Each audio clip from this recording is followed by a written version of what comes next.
everyone, I am Marian A. Bayansao. And I am Eliza Canubas. Welcome back to Never Ending Series. This is the MMW Buzz. The moment, memories, and worldly buzz. As you all witnessed in the last segment, we've hauled to our investigation of the mystery of the Magic Hour Chronicle. That is right, partner. This is the continuation and deeper analysis of the situation. Because due to some delay, like the CCSA Say segment, we have at least stopped our journey at this moment. With that, let us all embark as we continue the CCSA Says game show. Our title for today's segment, Altering Statistical Proficiency with the Integration of Data Management in Life, with the theme, Envisage Preval Data Managements in Usage in Life. And here are our objectives. Embellish the technique for generating probabilities, including correlation, linear regression, and normal distribution. To comprehend the vitality of data management in daily basis, and uphold the use of statistical data when making imperative verdicts. Our segment will just cover two of the major topics, which are probabilities and normal distribution, and linear regression and correlation. The probability and the normal distributions are presented in order to equip everyone with further knowledge and skills on how to obtain the value of probability and problems about normal distributions. The topics on linear regression and correlation, like least squares line and linear correlation, will be well presented to all of you to help you all interpret data and prove assumptions based on the problem given. Without further ado, let us welcome the new, evolved, fresh from West Pacific Ocean, CCSA Says.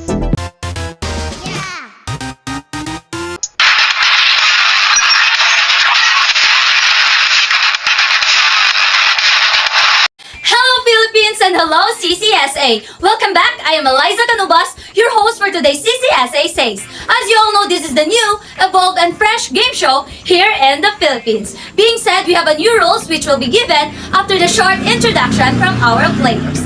Let us all give a round of applause to Super Fun Trio, leading with Mr. Marlon Caliao, Miss Lauren Cedeño, and last but definitely not the least, Miss Mercy Mia Caballes.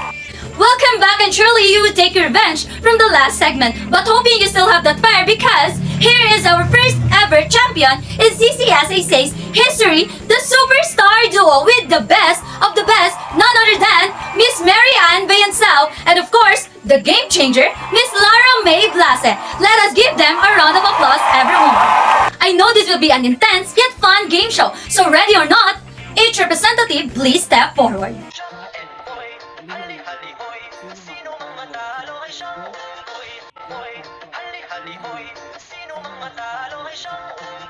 Okay, Miss Bayansao, please pick a category. We only have 3. I would like to try the fact or bluff category, please. Thank you! Fact or bluff? Gaussian distribution is a distribution of a normal random variable with mean 0 and standard deviation equal to 1. Bluff?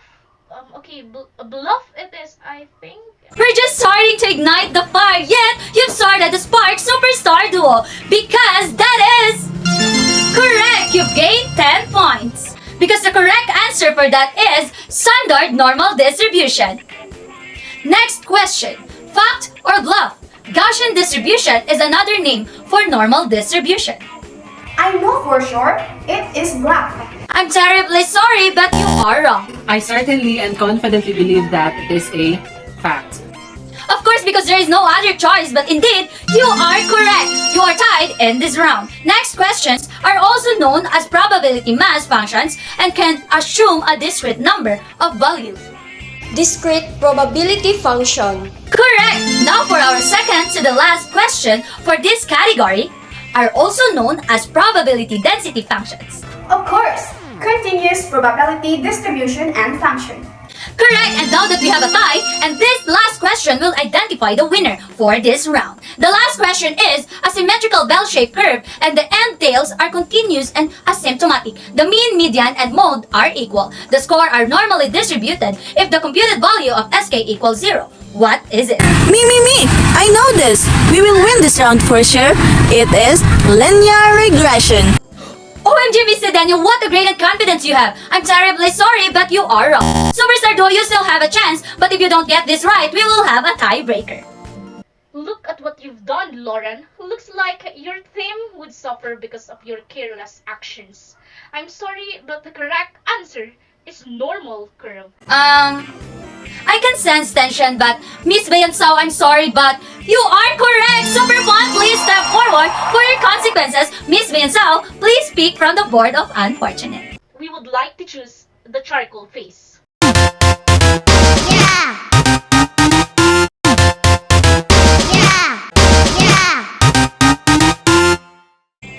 This seems really fun and I am personally enjoying this new segment of CCSA Says. Gaming 30 points, we have the superstars, while the super fun has 20 points. Okay, without further ado, representative, please step forward. Jack and boy, hali-hali hoy, sino mang matalo ay siyang unggoy. I would like to choose the category of define. Okie dokie, sharp as ever that we will play the defined category. First question, what is correlation? Correlation refers to the statistical association between two variables. I actually not sure. Indeed, a game changer of CCSA Says. Congratulations, Superstar Duo! You've gained another 10 points for a total of 40 points. For 20 points, define scatter plot and the 3 relationships. Scatter plot can identify several different types of relationship between two variables. So a relationship has no correlation when the points in the scatter plot do not show any direction or pattern. In addition, a relationship is nonlinear when the points on the scatter plot follow a pattern but not a straight line. Also, a relationship is linear when the point on a scatter plot follow a somewhat straight line pattern. This is a relationship that we will examine. It can also be either positive or negative. Very good, excellent explanation you have, Super Fun Trio. And now, we have a tie. And for our tiebreaker, define linear regression. Mimi, I know this one. The linear regression model is a mathematical equation that allows us to predict a response for a predictor value. Yes, finally, we can avenge our charcoal. Easy, easy. Please pick a consequence from the board of unfortunate. Of course, if we have a charcoal face, you must also have the flower face.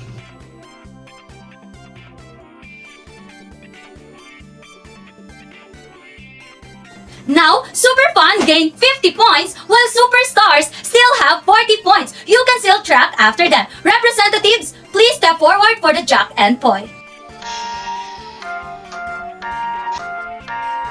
Jack and boy, hali-hali hoy, sino mang matalo ay siyang unggoy. We would like to choose the problem solving, please. How to start with the normal distribution? How can we the standard normal distribution in solving problems on probability? Given a normal distribution with a mean 50 and SD is 10, find the probability that X assumes a value between 45 and 62.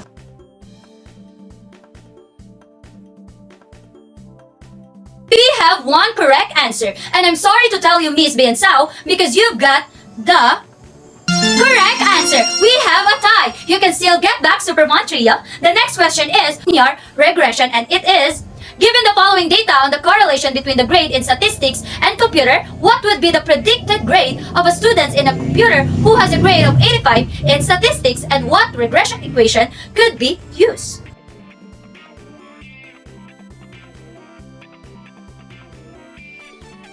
That concludes our game show for today. And of course, in real games, there is no such thing as a tie. So it means we only have one winner. Dan dan dan dan! Are you ready to know who wins the new episode? Everyone is so excited! The unbeatable Superstar Duo! Congratulations, everyone! And for you again, Super Fun Trio, receive the last consequence, which is a bucket full of water.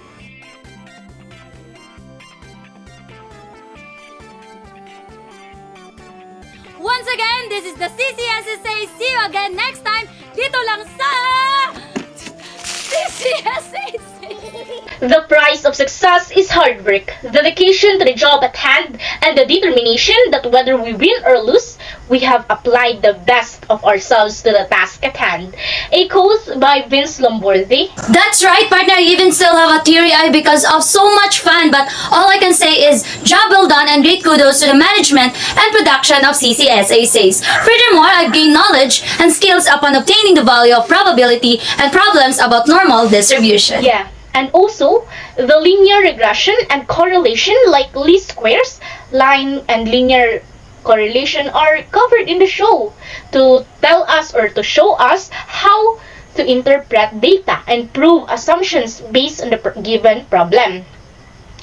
And with that, thank you so much, everyone. Once again, I am Marian A. Bayansao. And I am Eliza Canubas. This is the MMW Buzz, the moment, memories, and worldly buzz. Goodbye, everyone.